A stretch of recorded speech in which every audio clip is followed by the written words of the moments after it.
السلام علیکم ناظرین، اپنے ہفتہ وار پروگرام پاکستان افیئرز کے ساتھ میں راجہ عاطف ذوالفقار آپ کی خدمت میں حاضر ہوں۔ ناظرین، اس پروگرام کے اندر ہم جو پورے ہفتے کی خبریں ہوتے ہیں ان کے حوالے سے بات کرتے ہیں، جو پاکستان کے افیئرز ہوتے ہیں ان کے حوالے سے بات کرتے ہیں، لیکن ایک ایسا پاکستان کا معاملہ ہے جو بہت عرصے سے لوگ اس کے بارے میں بات بھی کرتے ہیں، سرگوشیوں میں بھی کرتے ہیں، لیکن کھل کر بات نہیں کی جاتی، اور وہ ہے پاکستان اور بھارت کے درمیان باہمی تجارت کا معاملہ۔ اس حوالے سے بہت ساری تجاویز بھی آتی رہی ہیں، اس وقت بھی بہت سارے حلقوں میں تجاویز جو ہیں وہ گردش کر رہی ہیں، وہ کیا معاملات ہیں، کہاں تک پہنچے ہیں، یہ تجارت پاکستان کے کتنا فائدہ دے سکتی ہے یا کتنے معاملات گڑبڑ ہو سکتے ہیں۔ تو اس حوالے سے ہم نے آج انوائٹ کیا ہے اعزاز سید صاحب کو۔ اعزاز سید صاحب، بہت بہت شکریہ آپ کا ہمیں جوائن کرنے کے لیے۔ پاکستان اور بھارت کی ٹریڈ کے حوالے سے ہم سب سے پہلے تو آپ سے یہ جاننا چاہتے ہیں کہ کیا اس وقت کسی لیول کے اوپر ایسی کوئی بات ہو رہی ہے کہ اس کے حوالے سے مستقبل قریب میں کوئی ایسا امکان بن سکے کہ یہ ٹریڈ ہو؟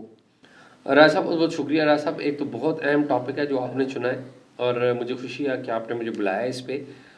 میرے بھی دل کے قریب ہے یہ ٹاپک، اس لیے دل کے قریب ہے کہ پاکستان اور ہندوستان دونوں پڑوسی ہیں، دونوں کے بہتر تعلقات ہونے چاہیے۔ خالی پاکستان کے ہندوستان کے ساتھ ہی نہیں، ایران کے ساتھ، افغانستان کے ساتھ، چین کے ساتھ ہمارے اچھے تعلقات ہیں، تو جو ہمارا جو نیبرہڈ ہے وہ زیادہ ہونا چاہیے بہتر۔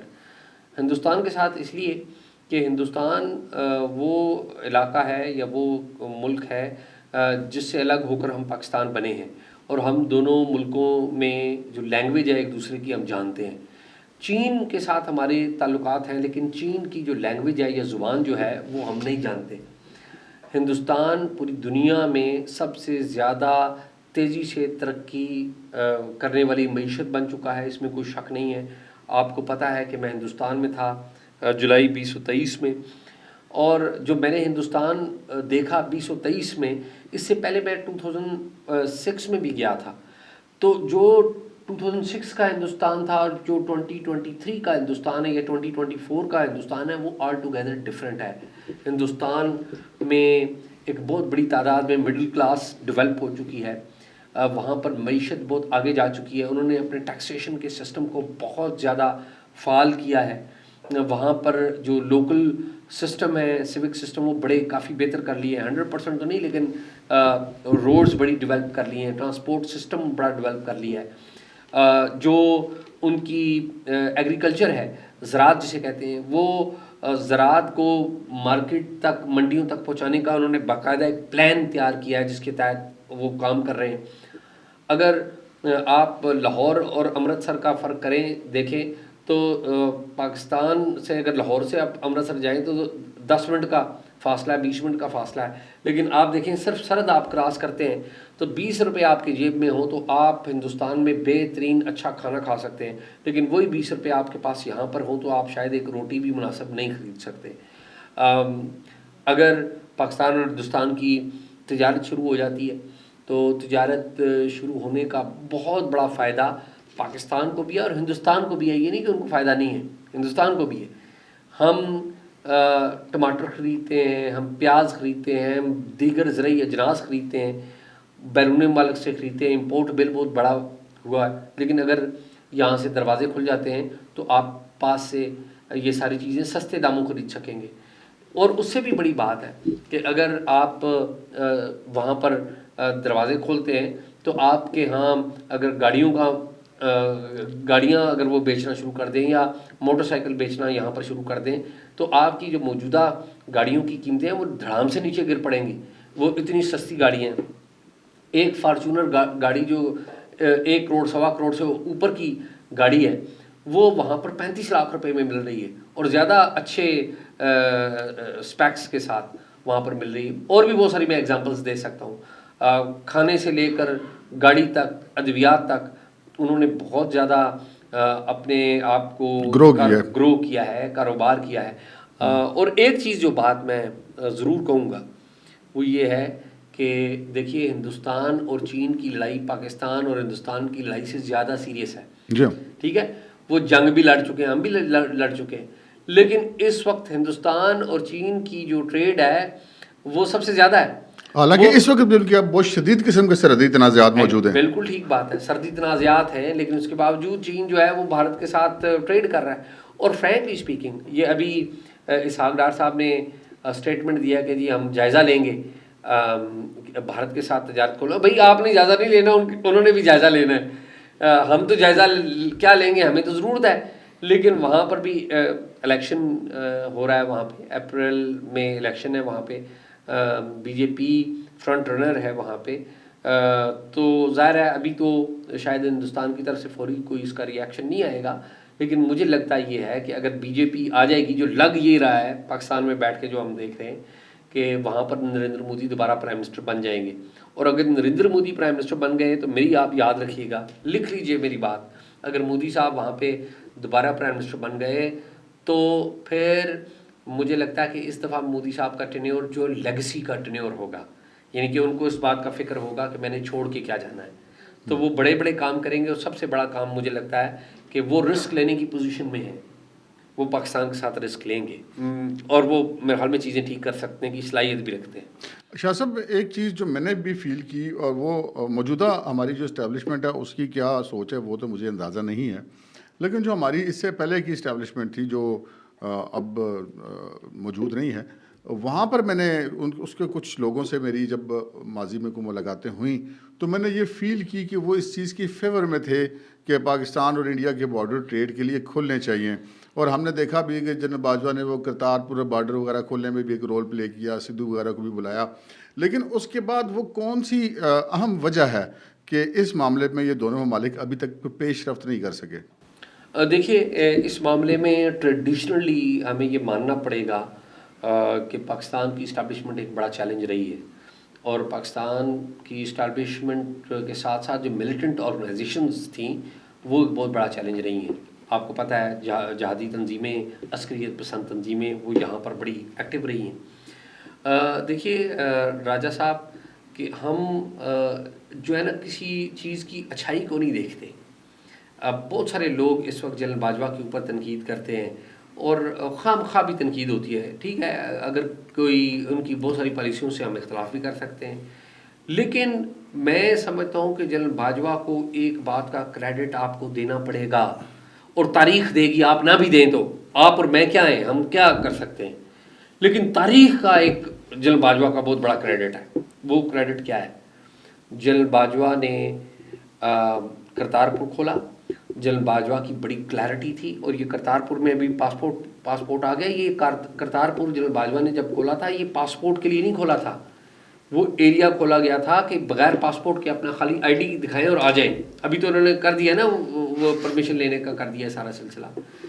پھر جو سب سے بڑا کام کیا جنرل باجوہ کے دور میں، ہم ان کی باقی پالیسیوں سے اختلاف کر سکتے ہیں، بھرپور کرتے بھی ہیں، لیکن ان کا بہت بڑا کریڈٹ ہے کہ یہ جتنی بھی ملیٹنٹ آرگنائزیشنز تھیں، یہ لشکر طیبہ، JUD جماعت الدعوہ، ٹھیک ہے، جیش محمد، اور بہت ساری حزب المجاہدین، اور یہ بہت ساری تنظیمیں ہیں، پوری متحدہ جہاد کونسل ایک بنی ہوئی تھی. کدھر گئے ہیں وہ سارے لوگ؟ یہ جنرل باجوہ کے دور میں یہ اسٹیبلشمنٹ پاکستان کی جو ہے اس نے ایک نئی تھنکنگ متعارف کروائی کہ ہم یہ جو ملیٹنٹ آرگنائزیشنز ہیں یہ پرابلم ہے.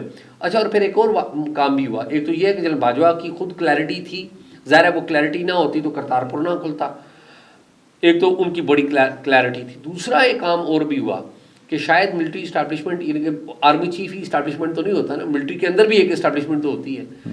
میرے خیال میں ملٹری کے اندر کی اسٹیبلشمنٹ ایک ایسا تاریخی کام ہو گیا کہ وہ FATF جا تھا، فائنینشیل ایکشن ٹاسک فورس، اس نے بہت زیادہ پاکستان کو سکرو کیا تھا، اور سکرو کرنے کی وجہ سے میرے خیال میں جنرل باجوہ کو یہ ایک لیوریج مل گئی تھی کہ ان کی کلیئرٹی تھی کہ ہندوستان کے ساتھ بہتر تعلق. یہاں پہ میں آپ کی ایک چیز ایڈ کر دوں. ایک محفل تھی، مطلب یہ باجوہ صاحب کی ریٹائرمنٹ کی بات ہے. اس محفل میں باجوہ صاحب نے ایک ذکر کیا، ایک بات کی، وہ میں نے کہا آپ چونکہ اس موضوع سے ریلیٹڈ ہے تو وہ آپ کے ساتھ شیئر کر دیجیے. اس محفل میں باجوہ صاحب نے ایک کہا تھا کہ جو سی پیک ہے اس کی اہمیت اپنی جگہ پہ ہے، لیکن ایک اور جو روٹ ہے وہ بھارت کے راستے پاکستان، اور پاکستان سے افغانستان اور سینٹرل ایشیا تک کا روٹ بھی ہے، اگر وہ کھل جائے تو وہ بڑی اچھی بات ہوگی. تو باجوہ صاحب کی یہ خواہش تھی کہ وہ اس حوالے سے بھی اس معاملے پہ پیش رفت ہو، لیکن انفارچونیٹلی وہ نہیں ہو سکا. جی بالکل ٹھیک بات ہے، بالکل یہ ہوگا، ظاہر ہے آپ کسی محفل کا حوالہ دے رہے ہیں تو انہوں نے یہ ممکن ہے یہ بات کہی ہوگی، لیکن دیکھیے نا جہاں پہ آج ایک چیز اور بتاؤں آپ کو کہ اس وقت سچویشن یہ ہے کہ جو آپ ہمیں جو سینٹرل ایشیا میں جب جاتے ہیں ہمارا کو یہاں سے گڈز جاتی ہیں تو وہ افغانستان سے گزرنے نہیں دی جاتی، اور وہ ہمیں چین کے راستے سے کئی ہزار کلومیٹر لمبا راستہ کاٹ کے جانا پڑتا ہے.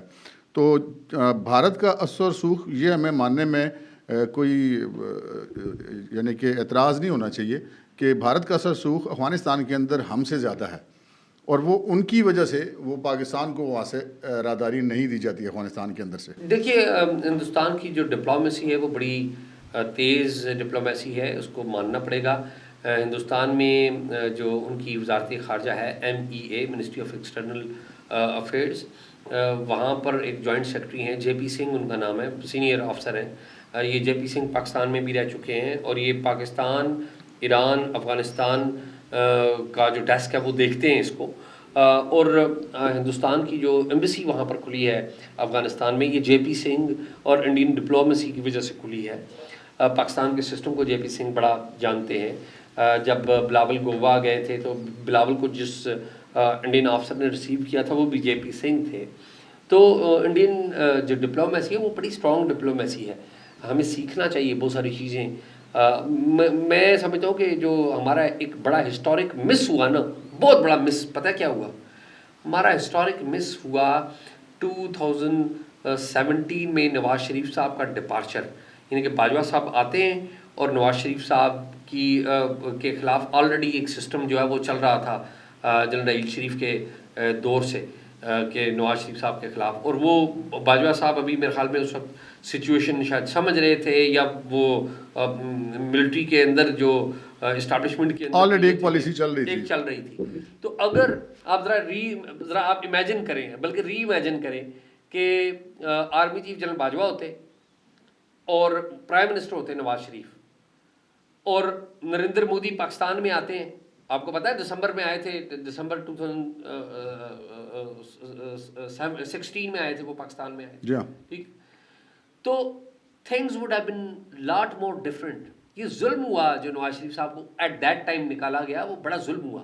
اچھا، پھر عمران خان صاحب کا المیہ سنیے کہ اس وقت کی ملٹری اسٹیبلشمنٹ نے پوری ایک جسے کہتے ہیں نا کہ کھیر بنا کر پیش کی کہ ہم انڈیا کے ساتھ جو ہے نا چیزیں ٹھیک کرتے ہیں. اور کون کر رہا تھا؟ فوج. یعنی کہ جس کے اوپر الزام ہے کہ کارگل انہوں نے شروع کیا، جس کے اوپر الزام ہے کہ جو انڈیا الزام یہ لگاتا ہے نا کہ ہندوستان کے اندر جو بھی کارروائی ہوتی ہے اس میں ممبئی اٹیک کا الزام کس کے اوپر لگتا ہے؟ پاکستانی اداروں کے اوپر لگتا ہے. وہی فوج وہ چیزیں ٹھیک کر رہی تھی at that time. Imran Khan صاحب کے سامنے رکھا. عمران خان صاحب نے کہا جی نہیں. عمران خان صاحب کو ویسے بائی دا وے شاید عمران خان صاحب بھی انٹرسٹڈ تھے. میری اطلاعات یہ ہے کہ شاہ محمود قریشی صاحب جو ان کے فارن منسٹر تھے، انہوں نے ان کو کہا کہ آپ جو ہے آپ کی پاپولیرٹی خراب ہوگی. تو وہ یہ ہوا. تو اینی ہاؤ آپ نے ایک ایسا ٹاپک چھوڑا جو میرے دل کے قریب ہے. تو میرے خیال میں جو باتیں میں نے کہی ہیں یہ بڑی اہم باتیں ہیں. تو لیٹس سی. دیکھیں، بنیادی بات یہ ہے کہ پاکستان، جیسے آپ نے ابھی مثال دی کہ چین کے اور بھارت کے تنازعات اپنی جگہ پہ موجود ہیں لیکن تجارت اپنی جگہ پہ موجود ہے، تو اسی طرح پاکستان اور بھارت کے درمیان جو تنازعات موجود ہیں کشمیر سمیت، اس پر اپنے موقف سے آپ 1 انچ پیچھے ہٹے بغیر اگر آپ باہمی ٹریڈ کے ذریعے اپنے حالات ٹھیک کر سکتے ہیں تو میرا خیال ہے اس میں پھر کوئی حرج کی بات نہیں ہے. لیکن یہاں پہ جو سب سے زیادہ اہم بات ہے وہ جس کی طرف آپ نے اشارہ کیا وہ یہ ہے کہ ہم تو راضی ہیں یا نہیں ہیں، وہ دیکھنا یہ ہے کہ وہ بھی راضی ہیں یا نہیں ہیں وہ اس معاملے کے اندر. تو یہ اب ایک چیز آگے چلے گی کیونکہ دنیا میں اب آگے جو مستقبل میں جو سب سے بڑا فیکٹر ہوگا قوموں کی زندگی کو زندہ رکھنے کے لیے، وہ سب سے بڑا فیکٹر معیشت ہی ہوگا. اب میرے خیال میں جو باقی جو چیزیں ہیں وہ اتنی زیادہ مستقبل میں میٹر نہیں کریں گی جتنی معیشت میٹر کرے گی. اور یہ باہمی تجارت، آپ نے تو یہ مثال دی نا کہ اس کے اثرات عام آدمی تک کیسے پہنچیں گے، کہ جب ان کو ٹماٹر پیاز سے لے کر اور موٹر سائیکل اور گاڑی تک جو ہے وہ ان کو سستے داموں ملے گی، تو اس کا اثرات جو ہیں وہ معیشت کے عام آدمی تک بھی پہنچیں گے.